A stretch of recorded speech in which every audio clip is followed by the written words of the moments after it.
we have no idea about the individuals who are walking through the door in Shark Tank. The average pitch is about 40 minutes. Some have been 2.5 hours, some have been 17 minutes. You only see 8 minutes of it. So there I have to be a little more fluid. I'm looking at that aspect because I'm looking at people who I can either license out the product to, or because I know a retailer, or I can use my manufacturing, or do they need funding because they are in this new world of technology and converting social media and things like that, and I can actually learn from them as well as reduce their costs on the manufacturing side. We see about 200 people.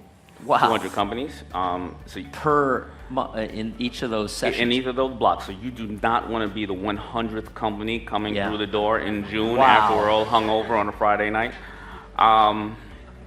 And out of that, maybe 120 will make the final cut. Okay. But I believe that the producers have somewhere about 50,000 people online waiting. So to get to that 120, it's pretty decent companies. Yeah. People, anyway. Well, it's not pretty decent. I mean, you look at it, some people are absolutely nuts on there. They want entertainment value. We say that sometimes, right? But, if you would have said during the hardest time of our recent years in 2008, somebody was going to take a blanket and cut 2 holes in it and call it a Snuggie and make $300 million, I would have said you're crazy.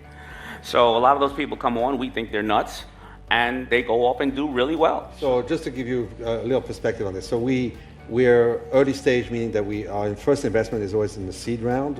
Our first investment is about $1 million, so we take about half the seed round. So if you think of a seed round being $1.5 to $2 million, we take half of it. We typically organize the syndicate and organize the paperwork and all of that. Our pre-money valuation is always below $10 million, so you have to have discipline in this business. So a company today that we invest in is 2 or 3 founders, 3 laptop computers, a few phones, and that's the company.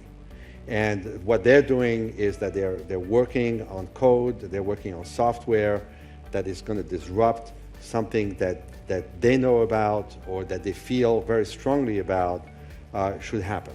You want to invest in people who are incredibly resilient and who are not going to be knocked down by challenges. It's always going to be about the founders, and it's always going to be how they react, to issues and challenges. Are they resilient, or if they're so passionate about it, sometimes they're too passionate, they can't get out of their own way as well. So something's always going to happen the minute you give them, the initial money, and I want to see how they respond to that.